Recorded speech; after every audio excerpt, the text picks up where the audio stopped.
हितों के बारे में जो बातें हैं उसको कैसे नकारात्मकता उसमें लाई जाए, राजनीति पर काम हो रहा है।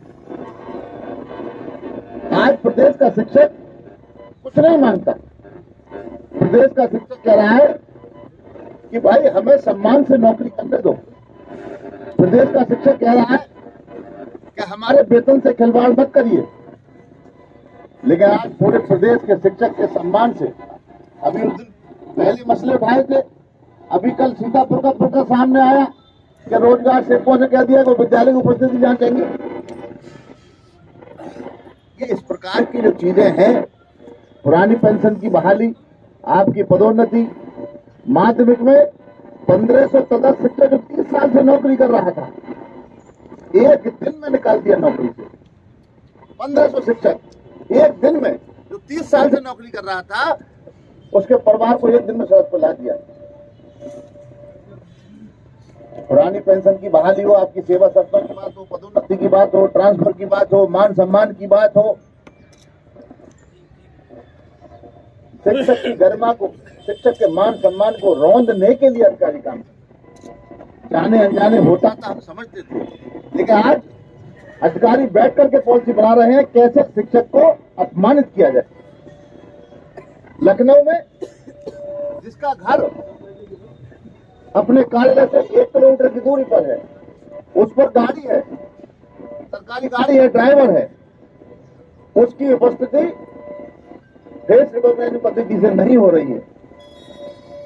हमारा शिक्षक जो अपने चल करके घर से 50 किलोमीटर, 60 किलोमीटर, 90 किलोमीटर, 100 किलोमीटर दूर तक जाता है, सरकार ने ये नहीं पूछा पद स्थापना के समय कि अगर हम किसी महिला अध्यापक को यहाँ पोस्ट कर रहे हैं तो विद्यालय तक जाने की सड़क भी है या नहीं है। तमाम विद्यालय जब सड़क नहीं, सड़क है तो वह सार्वजनिक यातायात का कोई साधन नहीं, रोडवेज नहीं जाती है। जहाँ सड़क नहीं है, जहाँ आने जाने का साधन नहीं है, वह हमारे अध्यापक बहनें अपने साधन से, अपनी स्कूटी से जा रही हैं, विद्यालय का संचालन कर रही हैं। और हम सड़क ना होने पर, यातायात का साधन ना होने पर अपने वाहन से जा रहे हैं, डग्गामारी से जा रहे हैं, टैक्सी से जा रहे हैं, ऑटो से जा रहे हैं। और निरीक्षण करने वाले को सरकारी गाड़ी दी गई है। जरा निरीक्षण करने वाले से कहिए जो ऑटो से जाकर निरीक्षण करके देखे कि हमसे पहले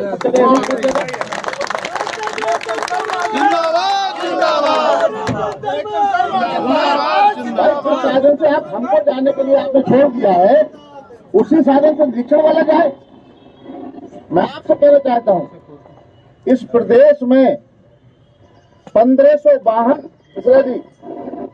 1500 गाड़ियां बेसिक शिक्षा विभाग में बांटी गई हैं। कोई भी 50 करोड़ का बजट है वाहनों पर, कोई भी वाहन सरकार के बजट से या सरकार के मद से यदि भुगतान होता है और उसको कोई हायर करता है अधिकारी या कर्मचारी, तो वो केवल टैक्सी हायर कर सकता है। 50 करोड़ का भुगतान महानिदेशक महोदय लगभग हर साल देते हैं और सारे अधिकारियों की गाड़ी अपने घर की चल रही है। आरटीओ की टैक्स चोरी हो रही है बहुत बड़ी संख्या में। आरटीओ की टैक्स चोरी करोड़ों रुपए की हो रही है, सेंट्रल जीएसटी की चोरी हो रही है। जो खुद चोरी कर रहे हैं, सरकार की चोरी कर रहे हैं, वो कहते हैं कि हम अध्यापकों का नहीं करते, अध्यापक साहब काम चोर है। अरे अध्यापक अगर काम चोर होता है तो तुम इस लायक नहीं होते। ये हमारे ही किसी अध्यापक की देन है जो आज आप यहाँ बैठे। तो आज आपने जिस तेवर के साथ, इस महासंघ के साथियों जिस तेवर के साथ अपने हितों की सदैव रक्षा की है, मुझे खुशी है। आज पूरे प्रदेश का शिक्षक उसी दिशा में है, उसी दिशा में आगे बढ़ रहा है। वार्ता में महानिदेशक महोदय ने प्रमुख सचिव महोदय के सामने बार बार ये सिद्ध करने का प्रयास किया कि ये संगठन के जो लोग हैं ये इतने टच में शिक्षकों के नहीं है जितना मैं टच में। मुझे बड़ा आश्चर्य हुआ कि 32 साल के अपने संगठन के जीवन में मैंने इस प्रकार के झूठ पहली बार किसी जिम्मेदार अधिकारी के मुंह से देखे। जब उपार्जित अवकाश की बात कही गई तो उन महोदय का तर्क था कि 2 करोड़ बच्चे इन विद्यालय में पढ़ते हैं, अगर हम इनको उपार्जित अवकाश देंगे तो 2 करोड़ बच्चों के परिवार जो है वो सरकार से नाराज हो जाएंगे।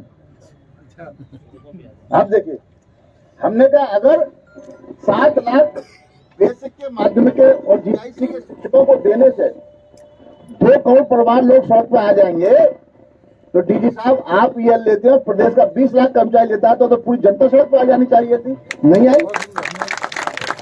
कोई तर्क है भाई? आप 2008 के 5 बजे के बाद 50 किलोमीटर दूर फिर अपने घर के लिए चलेगी। आजकल 5 बजे रात हो जाती है।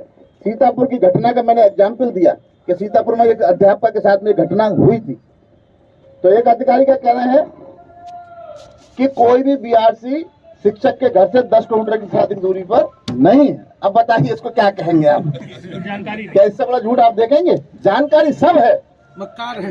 क्या बात करते हो? जानकारी नहीं, जानकारी सब है। उनको पता है हम झूठ बोलेंगे क्या कर लेंगे हमारा भाई। जब कोई व्यक्ति झूठ बोलने पे आया, फिर मैंने और कहा कि वहां पर जो वहां कुछ होता है तो वहां गतिविधियां होती हैं, और वहां पर अध्यापक अध्यापिकाएं, मेरी बात होती है, उसमें एंटरटेन करते हैं। एंटरटेन शब्द कह रहा हूं, एंटरटेन करते हैं उसमें।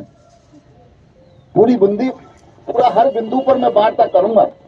अधिवेशन होगा, लाखों लोग उसमें रहेंगे, वहां पे वार्ता होगी, बताऊंगा पूरी विधिवत वार्ता, बिंदुवार क्या क्या जवाब थे। वो जवाब सुनकर के मैं आश्चर्यचकित था कि इतने जिम्मेदार पद पर बैठने वाला अधिकारी इतना बड़ा झूठ बोल सकता है। ये स्थिति है।